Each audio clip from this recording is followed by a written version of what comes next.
$100 million. That is what the CEO of McLaren Racing, Zak Brown, is worth. Now, for anyone that watches a decent amount of Formula 1, they know Zak as the bubbly and fun head of the McLaren F1 team. But behind that friendliness is a seriously smart and cunning marketing genius. He's taken McLaren from a laughingstock to a truly competitive outfit in just a few years, and is looking to take not just McLaren F1, but McLaren racing as a whole to another level.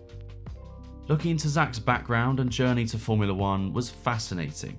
Not only did he race to a decent level, but he was already a huge figure in Formula 1 before the McLaren job. He's an incredibly hard-working wheeler dealer with a net worth that reflects that. Just to put it in context, he's got a car collection of old race and road cars worth around $15 million. Now, this collection reflects Zak's success and achievements, but also his fun and playful personality. So for this video, I'm going to dive into Zak's life story and give an insight into how he has found himself leading one of Formula 1's most iconic teams, and how he has amassed his enormous net worth.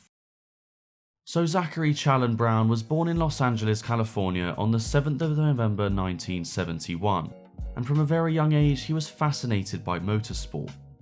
Zak used to attend various racing events around LA with his dad and younger brother until he went to his first F1 race at the age of 10, the 1981 US Grand Prix in Long Beach. Funnily enough, he was instantly a fan of the McLaren team and was addicted to Formula 1 ever since. However, his first introduction to racing was in 1987 when he went back to Long Beach for the IndyCar Grand Prix with his close friend Nick. Through his friend, he was able to meet racing legend Mario Andretti, and Zak asked Mario how he could become a driver himself. Well, this is where Mario introduced Zak to karting, and only a few months later, after Zak sold some watches he had won and bought his own kart, he was testing his skills on the track. He continued to take part in karting competitions over the next 5 years, and did pretty well, winning 22 races over that period.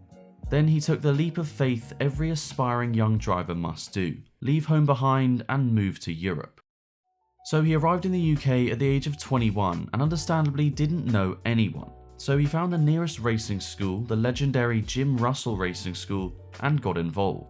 And well, he immediately impressed by winning the internal competition at the school and got the attention of a man called Richard Dean, who ran his own team at the time. Zak also worked at the school to earn some money in the meantime to support his racing career. And well, he eventually found himself driving in Class B of British Formula 3 in 1994 and finished 8th on 39 points. But 1995 was a huge year in the context of Zak's motorsport career. This was the year Zak founded his own company, Just Marketing. This came about through one of his sponsors at the time, TWA. Basically, Zak wanted to move back to the US to continue racing, but his sponsor TWA couldn't stay with him, so they asked if he could find a different team in the paddock to take their sponsorship. Well, Zak managed to transfer the sponsorship over to Nigel Mansell's F3 team, and this deal made Zak realise something. He could make quite a bit of money on the side of racing by doing similar sponsorship deals, acting as a middleman between the companies and the teams. So he went back to the States to continue racing while working on his business, and he began to see some decent results. He finished second in the 24 Hours of Daytona in the GT2 category, as well as coming second in the 12 Hours of Sebring. But in 1998, he started to realise he had more promise focusing on the sponsorship side of things rather than racing. And after 2 further years of racing, in 2001 he decided to give up on motorsport completely to focus on his newly renamed company, Just Marketing International, or JMI. And well, once he put more time into JMI, it really began to take off. By 2005 he was doing deals with Formula 1 teams, with the first one being McLaren negotiating their Hilton and Johnny Walker sponsorships, with the Hilton sponsorships still remaining on the car today. He would then go on to make huge deals with Williams, Red Bull and Ferrari, with the most lucrative being getting UPS on the Ferrari, and most famously, organising the iconic Williams Martini partnership. Understandably, through his success, he was able to get back into racing as a hobby, and over 2006 and 2007, he competed in the Ferrari Challenge Series, actually winning a race at the Circuit Gilles Villeneuve in Montreal as a support race to the Grand Prix. Well, soon after in 2009, he started his own racing team with his old friend from Jim Russell Racing School, Richard Dean. It was called United Autosports. Now, he actually started it for a bit of fun so that he could go to a few races away from the fast-paced life of Formula 1. Now, seeing as he co-founded it, he owns 50%, however it's Dean who really manages the day-to-day operations of the team. Zach also got involved in a bit of racing for the team as well, most notably competing in a full season of the British GT Championship in 2013. However, 2013 was also another landmark year for Zach. His company JMI was bought up by British firm Chime Sports Marketing for $76 million. And well, by 2013, Zach still held a 20% stake in the company, so earned $15.2 million from the deal, or $19.5 million in today's money. However, CSR also wanted him to remain as CEO, but only 3 years later, a certain Formula 1 team came knocking.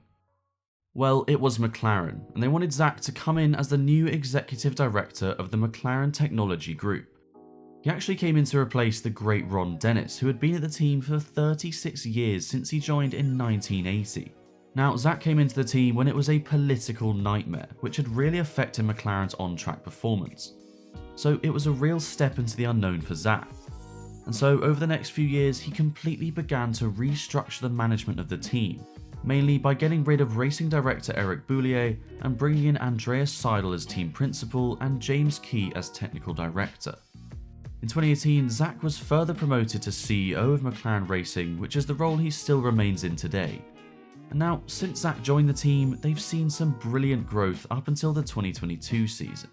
In 2017, they finished 9th on 30 points, then 6th on 62 points, 4th on 105 points, 3rd on 202 points, 4th on 275 points, and finally 5th on 159 points, which was understandably a very disappointing season for McLaren.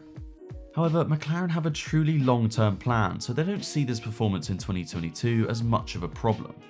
Now, while McLaren have seen an average year-on-year growth in points of 178%, they've also seen considerable growth in sponsors since Zach came in. For those that watched the sport in 2017 and 2018, you will remember McLaren with their 2018 car with virtually 0 sponsors on it, really reflecting the struggling nature of the team. However, fast forward to 2022 and they've got so many sponsors that they are using technology to change which sponsors are on the car using illuminated hubs, which is the first time we've seen anything like this. Now, Zach has very high hopes for McLaren in the future. Firstly, of course, he wants to take them back to the front of the grid in Formula 1, but he also wants McLaren to win in other motorsport categories. This is shown by their IndyCar, Formula E, Extreme E teams, and possibly a new WEC team as well. Zach said in a recent interview that he wants to be the first boss to win the Triple Crown of Motorsport, which is winning the 24 Hours of Le Mans, the Monaco Grand Prix, and the Indy 500, which at the moment looks like quite the challenge. But one thing I've learned is to never write off Zach Brown. Right, well that's his life story from start to finish, so let's dive into the numbers. Zach has said in a recent interview that through both his sponsorship work with JMI and his work with McLaren that he has generated over $2 billion for Formula 1. So it's pretty easy to believe his net worth of over $100 million. However, it's not so easy to understand how his wealth is broken down. The majority would have come from his time from JMI, firstly from when it was acquired, but also considerably large salaries throughout this time. And then of course, while he doesn't hold any shareholding in McLaren Racing, he would be earning quite a lot through his salary. Now, McLaren haven't publicly disclosed his salary, however we can expect it to be in the region of around $5 million. As well as this, he does hold 50% of United Autosports, however the team is primarily owned by shareholders, and with a shareholder value being just over $2.5 million, we can assume he doesn't hold much wealth in this team. However, as mentioned previously, he does have a $15 million car collection, consisting of around 50 cars, with a third of them being iconic race cars. Now, Zach has a couple rules when collecting these race cars. Firstly, every car has to have won a race and be driven by a world champion. So you can imagine his collection is very special. It includes the 1991 McLaren driven by Ayrton Senna, the 2001 McLaren driven by Mika Hakkinen, the 1987 Williams driven by Nigel Mansell, the 1978 Lotus 79 driven by Mario Andretti, the 1997 Ferrari driven by Michael Schumacher, the 1980 Williams driven and won in the championship by Alan Jones, the 1997 Walter Wolf driven by Jody Scheckter, as well as countless other iconic race cars from a variety of motorsports. So I think it's fair to say Zak has one of the greatest Formula 1 car collections in the world. So that's his career in full, but what has allowed him to become so successful? What character or personality traits does he possess that has given him the tools to conquer Formula 1? Well, firstly, he stresses the importance of having talented people around him. Zak himself has an advisory board of around a dozen people who are all experts in their respective fields. So when Zak is faced with a problem, he bounces this off his board and uses their expertise and experience and follows their recommendations. He understands that they are smarter than him, so it's beneficial to have faith and trust in their decisions. Secondly, Zak has always been patient and taken his time. When it comes to making a $1 million deal, he realizes the importance of allowing it to take as long as it needs to and ensures that no processes of the negotiation are rushed. This has allowed Zak to become less greedy and helped him understand when too much is too much. After all, the devil is in the details, so he ensures these details are never missed. Finally, Zak is a seriously hard worker. Now this one is pretty simple, but it's arguably the most important lesson. Zak has been working 7 days a week since a very young age, waking up around 5 AM and working till 10 PM. Now due to this, he has missed birthdays and weddings, etc. But as he says, it's a way of life for him and he absolutely loves his work. So there's another lesson in and of itself. If you want to be a seriously hard worker, then you must be passionate and love what you do, because that will give you the drive to keep going. So that is how Zak Brown has amassed his enormous wealth. Now before making this video, I didn't know a lot about Zak, but I've realised he is one of the most influential and inspiring figures in the sport right now. He's followed similar footsteps to both Toto Wolff and Christian Horner, having raced competitively himself, then turned instead to entrepreneurial ventures, which eventually landed him in Formula 1 management. And well, at the age of 51, I'm certain he will continue to make a huge impact on not just Formula 1, but motorsport as a whole.